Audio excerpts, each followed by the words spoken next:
Alright guys, I got a Yamaha 150 SHO 4-stroke and it needs the oil changed.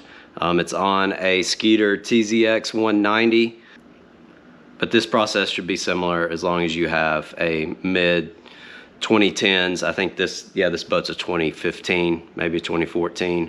But as long as you have a SHO that looks like this, 150 or 175, this should be your process. Now, if you have a 200, 225, or 250, the process is a little different, and there's videos out there on YouTube that can help you out. I'll leave a couple in the video description. So just real quick about the channel, it's Rocket City Outdoors. I make a lot of bass boat accessories and I sell them at rocketcityoutdoors.com. So make sure to check the website out. A lot of cool stuff, a lot of brackets for bass boat accessories. Battery disconnect switch, flow route remote drain valve, etc. But check out the website, really would appreciate it. Most obvious thing to do, step one, is remove the cowl. So I'll go show you how to do that right now. All right, so to remove the cowl, you have to undo these latches here. Another one on the other side.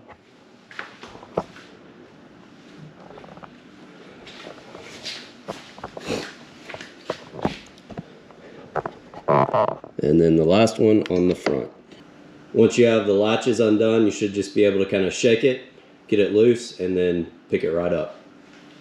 Be careful with this step. Make sure you got a good grasp on it. You don't want to drop it and ruin the cowl. They're pretty expensive.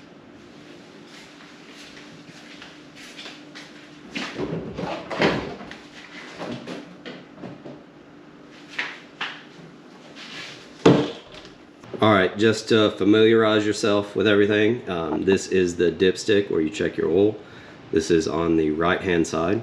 In here is the drain valve bolt. This is what you're going to remove to release the oil.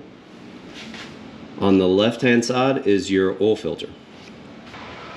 On top of the motor, this is the oil cap. This is where we're going to add the oil once we remove it. So I'm going to be following the process from the Yamaha service manual for my motor, a VF150. If you go to section 10-10, it's changing the engine oil by removing the drain bolt. So step one is place the outboard motor in an upright position. Then we're going to start the engine and let it warm up for 5 to 10 minutes. Then we're going to let it cool off for 5 to 10 minutes. Remove the top cowling, we've already done that. We're going to remove the oil filler cap 1, which is what I was showing you. This is the cap on top of the motor. We're going to place a drain pan under the engine oil drain hole.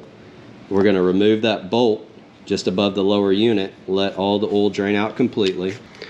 Alright, once we've drained the oil, we need to jump to the section that talks about replacing the oil filter. Place a rag under the oil filter and then remove the oil filter. So you're going to need a wrench. This YB06830, I don't have that, so we're going to see if we can get by with just a standard oil wrench. And we're going to remove the oil filter. It talks about fill the engine with the specified amount of the recommended engine oil through the oil filler hole. Then we're going to install a new gasket, reinstall the drain bolt, tighten the drain bolt to the specified torque, which is 27 Newton meters. Or roughly almost 20 foot-pounds. We're going to fill the engine with the specified oil amount, install the cap back. We're going to leave the outboard motor off for 5 to 10 minutes. And here's a notice, this is very important. Don't overfill the engine with engine oil. So you can see here on the dipstick, there's 2 points. You want the proper fill is right in the middle. In fact, you want to go a little bit less if you have to. Don't get as close to A as possible. You want to get right in the middle. Alright, after we fill it back up with oil, we're going to leave it off for 5 to 10 minutes, let everything kind of settle. Remove the dipstick, wipe it clean, reinsert the dipstick for the correct measurement, and remove it again. Again, we're going to go back, check that the oil level is good. We're going to start the engine. You know, obviously you got to hook it up to a hose first and make sure that the oil pressure alert alarm doesn't come on and that you don't leak any oil. So to idle your motor out of the water, you can remove this connection here, connect it up to your garden hose, and make sure you're peeing water first.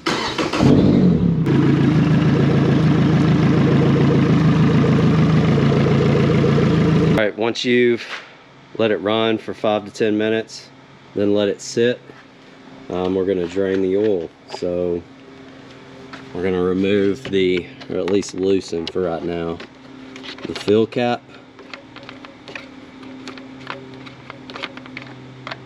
Okay, so I'm going to take it off, but I'm just going to leave it sitting on top so nothing falls in. And then we got to at least loosen the oil filter. So mine was, I was able to loosen it by hand. So here's the next trick. So if you watch a lot of videos on YouTube, everybody makes a mess right here. I have a PVC pipe, and this is a 1-inch diameter PVC pipe, and it slides right up over this. Kicker is well, you can't take the bolt out like this. So what I'm going to do, I'm going to raise the motor up, remove the bolt. Hopefully that keeps all the oil in. Slide this over, and then lower the bolt and have it pour into a bucket, a jug, whatever. So stay tuned, let's see if this works. Just FYI, I did kind of put a few threads on that oil cap so I don't dump oil all over my carpet. Boy, that would be a bad day. So make sure to do that. I loosened it, but I didn't completely remove it. Where is it? Yeah, right here. And that's the oil cap. Alright, so I got a couple of milk jugs there to catch the used oil. 9/16 inch wrench is what I'm going to need to remove the drain plug. I'm going to tilt the motor up, install my pipe, or remove the drain plug, install my pipe, tilt it down, and hopefully we can not make a mess. I'm going to put a few turns on the oil cap up there. It is loosened, just to make sure we don't spill oil out the top.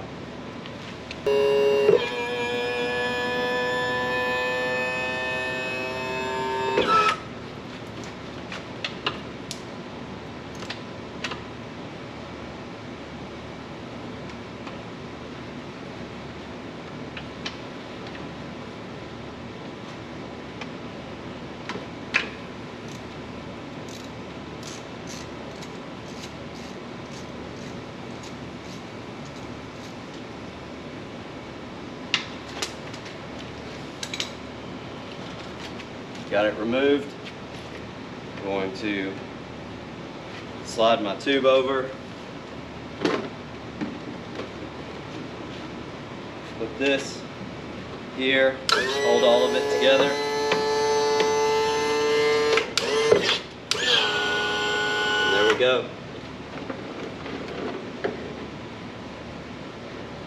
Working like a charm.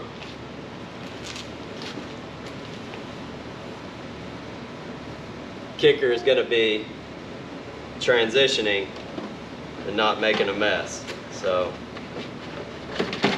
like that. Oh man. So we ended up making a mess, but hopefully whoever's doing it on your end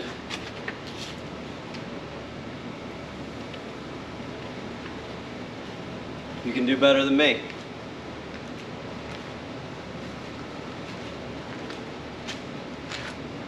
So I guess make sure you got a 5-gallon bucket or something. Alright, so we got it all cleaned up. While that's draining, let's open up our kit here and get what we need out of it. Alright, so this is the part number that we need. It's 904-430-14M09, and it's this silver looking crush ring. So when we pulled the drain plug out, this crush ring goes on top of the drain plug like that. So now that we got all the engine oil out, let's stuff a paper towel down in here and let's remove this oil filter real quick.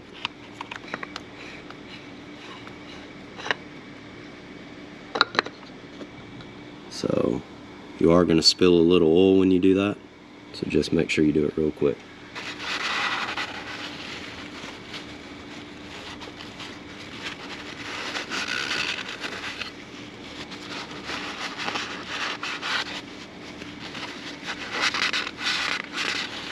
Make sure that this surface right there is really smooth and you don't have any debris or anything that'll cause a bad seal. Alright, so you do want to make sure that your oil filters are roughly the same size. See, look, this is a Quicksilver. This is the OEM Yamaha fuel filter. So we're going to need to take this plastic case off. We're going to take some oil and we're going to kind of lube this surface here and install it on the motor. So I stuck my finger in the used oil and I'm going to lube this up really good. Usually if you have like a vertical where you're installing the oil filter straight up, you can go ahead and prime this or fill it with oil. But since we have to tip it over, filling it up is just going to make a mess. So we are going to just install it as is. Again, make sure that there's no debris, anything on this fading surface before you slide it in. No dirt, grime, anything. And then I like to go about 1/2 to 3/4 of a turn. Once it seats, you don't really have to get these super tight. So now we're going to raise the motor back up and install the drain bolt with that new crush washer that I showed you before. Here's the old drain bolt, here's the old crush washer, and then here is the new crush washer. We're going to make sure to finger tighten this at first. Do not cross thread this sucker.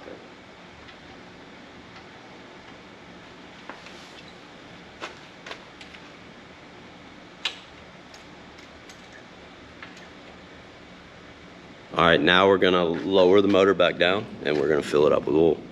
Per the back of that box and per the manual, this motor takes 4.8 quarts if you replace the filter as well.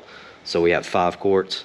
Like I said, I don't want to overfill it, so I'm going to fill it up with like 4 1/4 quarts, and then I'm going to let it sit for a little bit and then check it and see where we're at.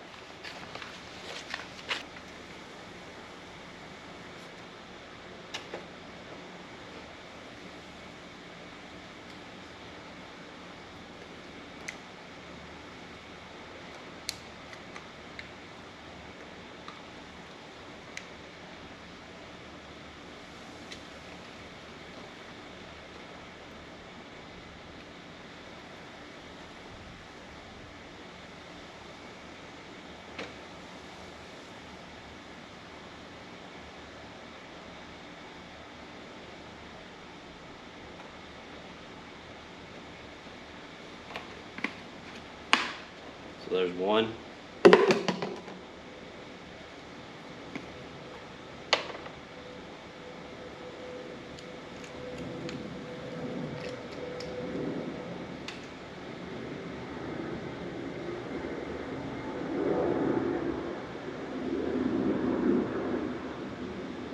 All right, so put like 4 1/4 in there. I'm gonna let it sit. I'm gonna check the oil level. I'm gonna crank it up and let it run for a few minutes.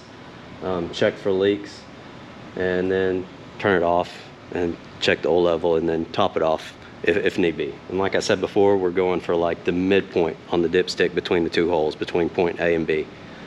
Do not want to overfill it at all.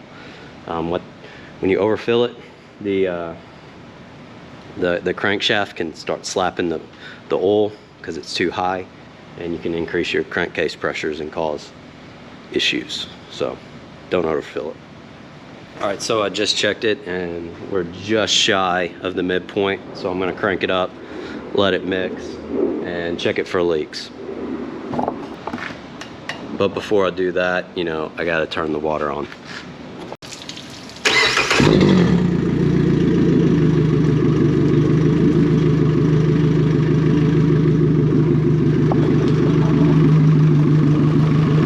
Alright, so we're looking for leaks around the oil filter. We're looking for leaks through here. Everything looks pretty good. Everything looks good over here. Everything looks good up there. So we're just going to let it run for a few minutes. Make sure no alarms. You're also checking for alarms up on the console. Any lights, buzzers, sound. immediately. Alright, so we've let it run. It's turned off. We've let it set. Let's check the oil level. So you do that by removing the dipstick, and you're going to wipe it clean first. Reinsert the dipstick. Push it all the way down. Remove it. And we look like we are a little bit low now. It's setting about right here. So I'm going to put the rest of that quart in there, and I think we'll be good to go. Alright, so we've put the rest of the oil in there. We're going to wipe it off again. We're going to insert it. And now we are right at the mid mark between point A and point B. So we're good to go. So make sure that you put all your caps back on. Reinstall the cowling the same way you took it off. And make sure to give me a like and a subscribe. And check out RocketCityOutdoors.com.